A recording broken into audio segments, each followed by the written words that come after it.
Okay, there we go. Tonight's featured reader is Ellen Waterston. Award-winning poet and author, has dedicated herself to writing and advocating for the literary arts in the high desert region of Oregon, all the while continuing to write poetry and nonfiction works that have evolved into essential reading about Oregon and the West. She has published 4 poetry and 4 literary nonfiction titles, including most recently, We Could Die Doing This, and Walking the High Desert. As the founder of the Writing Ranch and of the annual Waterston Desert Writing Prize. 2024 was a banner year for Waterston, who that year received Soapstone's Bread and Roses Award, the Stuart H. Holbrook Award, and was named the 11th Poet Laureate of Oregon. Here is Ellen Waterston.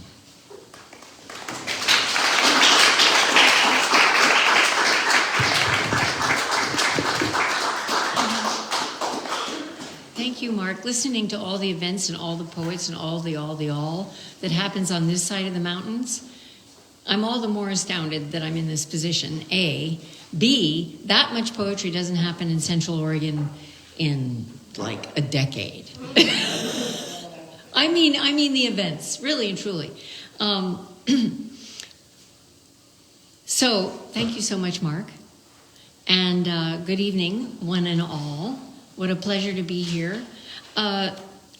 Tonight, here's what you're in for. I thought I'd include a short excerpt from my just released collection of essays, We Could Die Doing This, but not before some new and favorite poems of mine and others that I'd like to share. And in the process of sharing these, I hope to give you a little bit of an idea of this experience of being a poet laureate. Perhaps you've heard from other poets laureate, but I'm still, I'm just still amazed and astounded by what has occurred for me. It's just thrilling.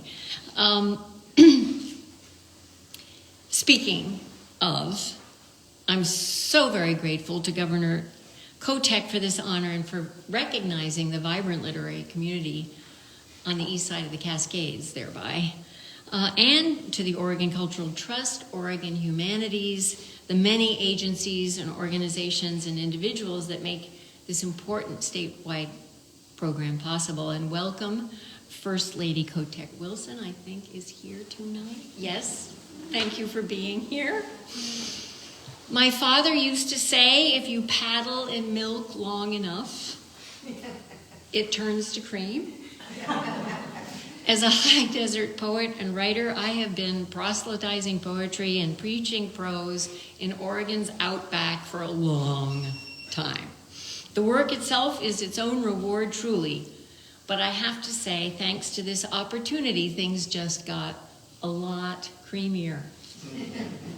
So over the next 2 years, I will travel the state sharing my love of poetry, of place, and the written word with Oregon's diverse audiences, younger and elder. And elder. Why the emphasis? Because I am one, and will encourage my contemporaries to join in, and along with younger voices to make their creative case on the page. If there's time, I'll talk to you about how I hope to corral all of that at the end of the 2 years. We'll see if there's time tonight.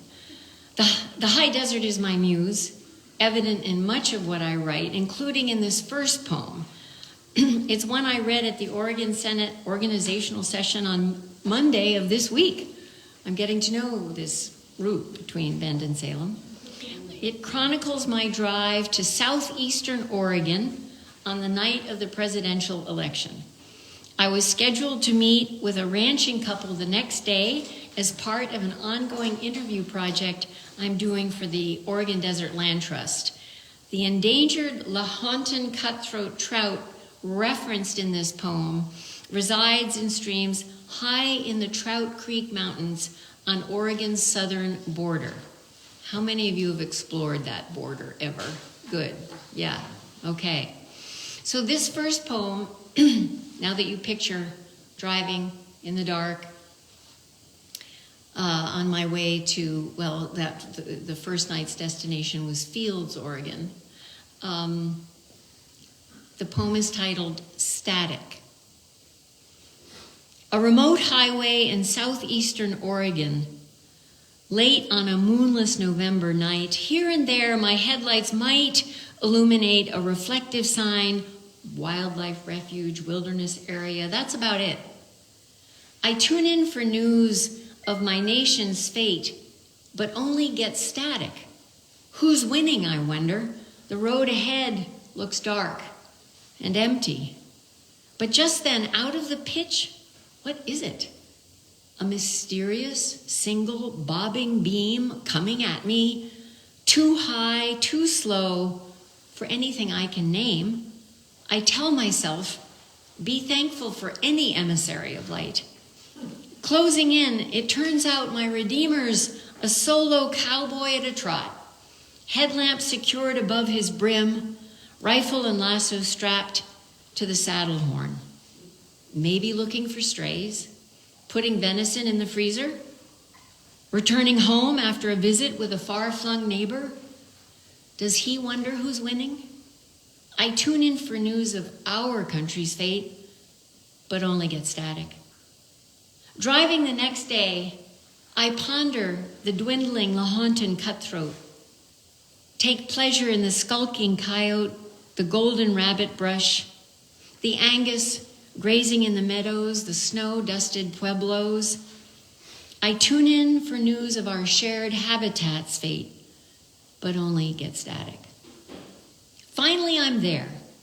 The sign on the gate says, "Their pit bulls don't take kindly to liberals."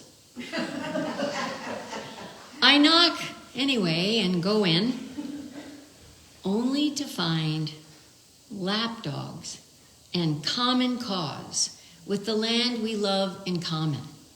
There's no discussion of winners, of losers, only doers in the race to conserve the grand scheme of all things wild and working. We turn off the static.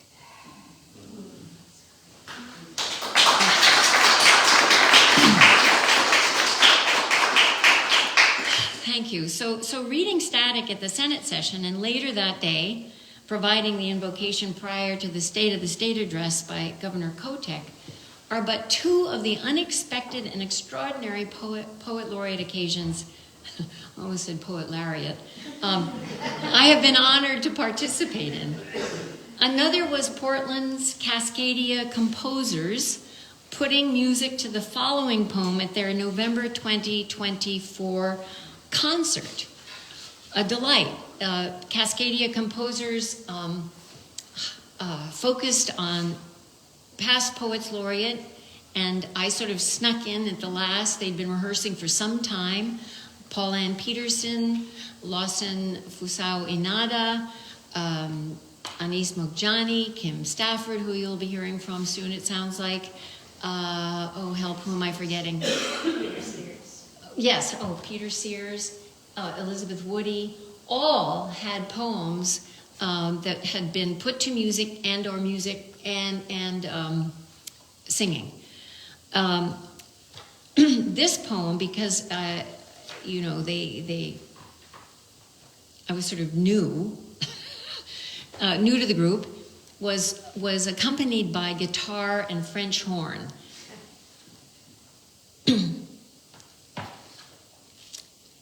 Sack of birds. They say when lost in the woods, stay put. So I haven't moved in decades.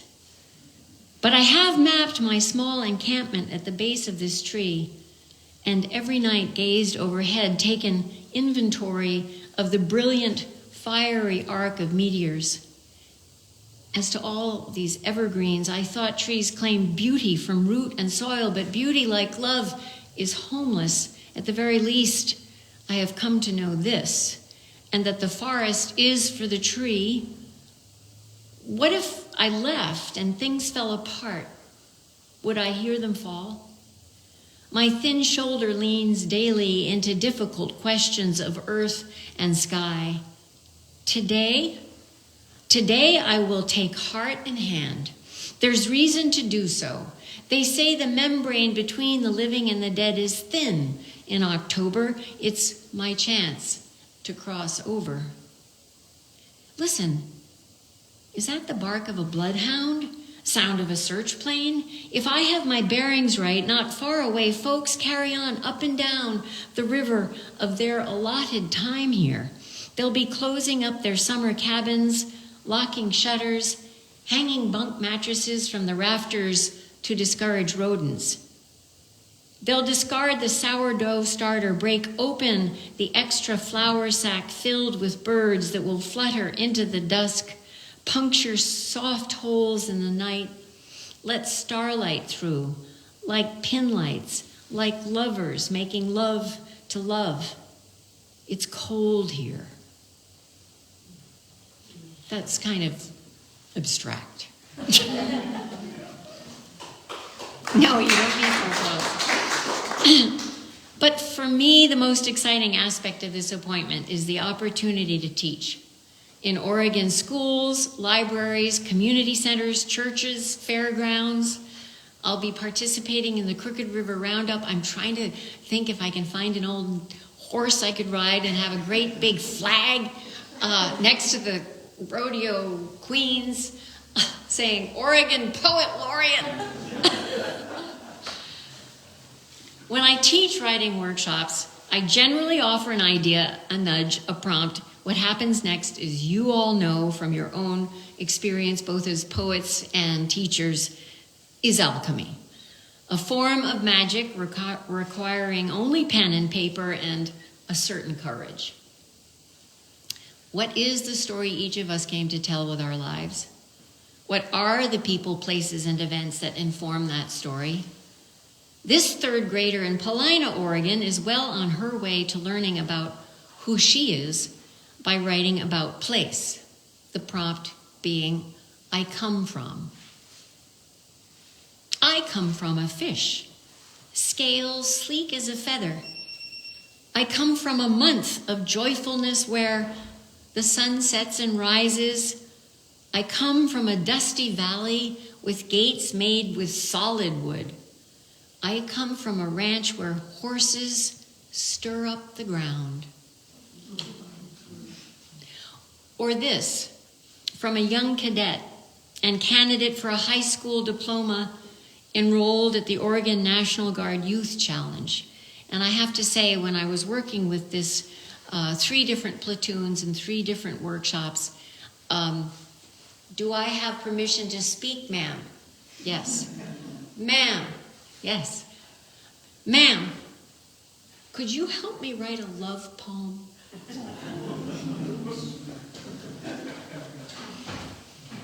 This is not the love poem. This is from a young cadet from far eastern Oregon. I come from a black pot of ink, a well of darkness, greed, and cruelty.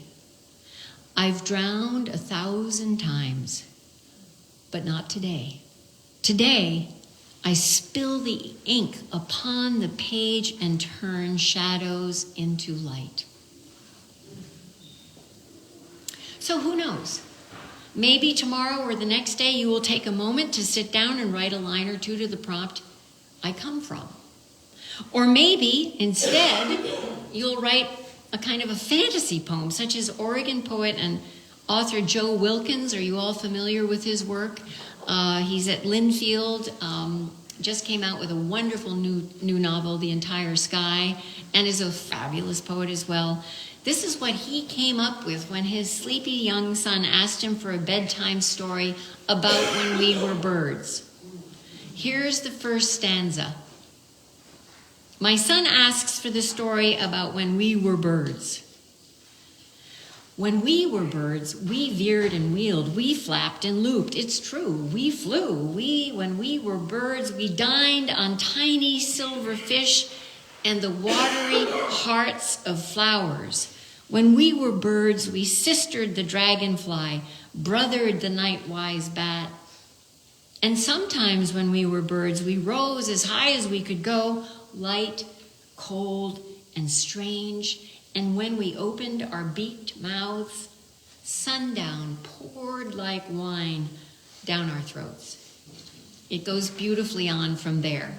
So maybe tomorrow or the next day, you'll take a moment and sit down and write a poem about when we were all birds or forests, fish, or humans being. Or maybe after shopping for groceries, you will go home and write a poem about a fruit or a vegetable, a poem that does its job as a poem, changing forever our perception of its subject, as poet Joseph Hutchinson accomplishes in this one-line poem titled Artichoke. O heart, weighed down by so many wings.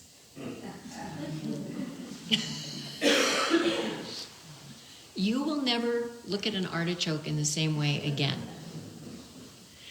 So poetry, we all know it, or we wouldn't be here. It freshens the world, it brings us alive, it keeps us alive. So before I conclude with a final poem, I'd like to read an excerpt from my latest title, We Could Die Doing This. It's published by Source Media. The book is a collection of short essays, the accumulation of 3 years' worth of columns written for Ben's Source Weekly. The subtitle of it is Dispatches on Aging and Ageism from Oregon's Outback. I told you I was a card-carrying member of that group. And as a poet who also writes prose, my aim, I don't know if I succeed, is to incorporate the lyricism and elasticity of poetry into my long-form writing. So you can be the judge, but don't tell me unless it's good news. But because Ben has had 2 or 3 days of spring-like weather, but is about to get very, very cold with no precipitation, I thought this might be a good excerpt to read. This is titled Black Ice. First of all, I want to make sure that I'm doing okay. Okay, I got the wave. Black ice. Sometimes something happens out of the blue that restores your belief everything is right with the world. Moments like these are precious. I recently had one. A friend emailed instructing me to drop everything, grab my skates. There's black ice at Todd Lake, which is up in the Cascades. I come by my love of black ice honestly. During the winters in New England where I grew up, there was lots of sledding and, of course, skiing, thanks to Rube Goldberg-esque rope tows on every small hill. But best of all, there were always early winter cold snaps that froze ponds and lakes solid, creating what's called black, some call it blue, ice, the result of a magical confluence of unique conditions. No wind, no snow, no moving water, a slow freeze, as Carrie Tate writes in Toronto's Globe and Mail. Here's her scientific explanation of the black ice phenomenon, just to up the awe ante. All ice crystals have 6 sides, grow from the top down, and bond to their neighbors to form a sheet, explains Tate. Black ice forms when the crystals grow perpendicular to the surface and parallel to each other. These crystals will be the same size and shape like a new set of dinner candles, perfectly packaged and standing on end. When ice crystals grow vertically and bond perfectly, light passes through without distorting. That glistening chandelier is what's holding you up when you skate on black ice. It's not just the perfection of moving across such an immaculate surface, not just the ability to see to the bottom of a pond or get lost in the inscrutable dark-eyed beauty of a deeper lake. It's also the songs the ice sings. Sweden's Henrik Trigg has recorded the haunting range of sounds triggered by the weight of skaters gliding across the surface of virgin black ice. A high sea reverberation on thinner ice, Lower for thicker, like tracing the edge of a full and empty crystal glass with your finger. Then there are the more typical loud moans and thunderclaps caused by the expansion and contraction of ice as temperatures change. If by now you're ready to join the ranks of the black ice-crazed wild, meaning naturally occurring, ice brigade, take some precautions. I'll spare you that paragraph. The last line of which is, thick and blue, tried and true, white and crispy, way too risky. As a kid, I'd watch my mother glide across a sable lake Kachikowick in Massachusetts, wearing her ancient toe curl skates. She would gracefully execute school figures on a single edge, a figure eight or a three-turn with one leg extended gracefully. I'd skitter behind with double runners strapped to my snow boots, or more likely lie on my stomach and stare down at the mysterious aquatic world beneath me. Fast forward decades to winters ranching along the Yellowstone River in Montana, miles of dark glass solid under my skates. Next, in Oregon, far-flung neighbors gathering for Crack the Whip on Prineville Reservoir. Then, that unforgettable winter when Summer Lake froze with smooth black ice sections snaking between ghoulish ice confections pushed up and freeze-framed by the wind. And, of course, those times, Todd Lake turned into a frozen mirror, reflecting the cradling steep slopes and trees. In Too Cold to Snow, a delightful and spirited memoir of growing up in Bend in the 50s, author Sue Fountain chronicles the frigid winter days that reliably preceded the heavy snows. Troy Field would be flooded, according to Fountain, and young and old would gather to skate. Who could have imagined then Todd Lake's black ice or any wild ice would now be such a rarity? But it is, as the recent United Nations Climate Change Conference underscored with plentiful evidence. We are skating on thinner and thinner ice.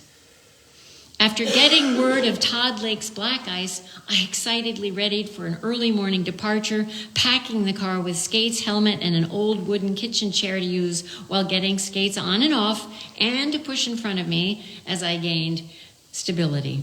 A tried and true, if indecorous, workaround. But that night, it snowed. Then, a sudden rise in temperatures. Then, rain. Todd Lake's black ice was gone in an instant. Sometimes something happens out of the blue to remind you of your stake in helping right the world. So thank you for indulging me. This is the first time this has appeared in public. So this is, sorry, I had to indulge myself and read a little bit of that. So I'd like to conclude with, I was going to put it up for a vote. I have something outrageous, and I have something more in the sort of, it's a little outrageous, but more benediction-y. What are you all feeling? What? Both? All right, I'll do the outrageous first, because then I'll sound sort of more civilized by the time I get to that. Okay, here's the rather outrageous one. It's titled Cirque. Arms extended overhead, wearing a purple sequined leotard, I stand on a ledge high above the crowd. They roll their eyes, crane their necks back to see what flare, a jackknife, a pirouette midair, as I prepare to jump to my life. Some yell, "Don't!" the fear of seizing the day catching in their throats. Others clap and cheer. I chalk my hands, grab the bar, hang from my knees, then let go. Flying spread eagle through the air, I reach the returning trapeze.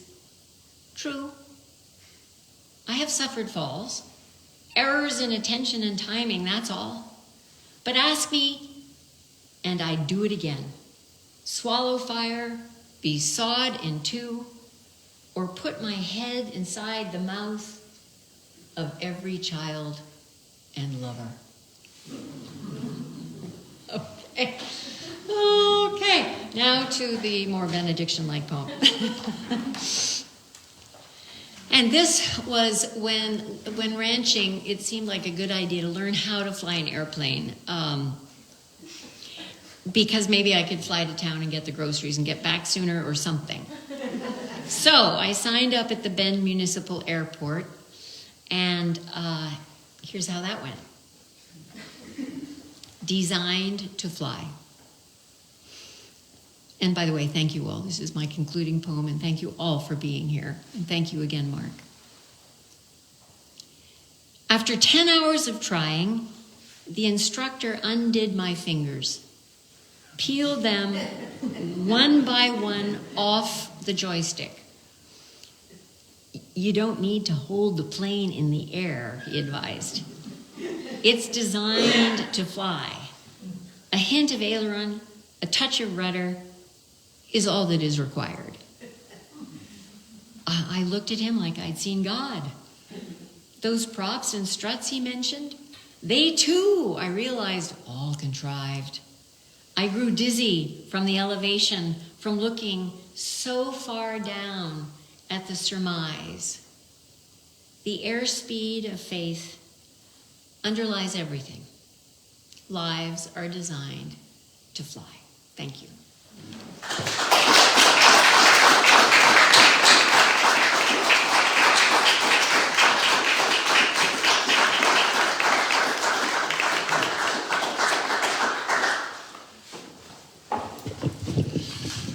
Thank you, Ellen. Wasn't that terrific? That was wonderful.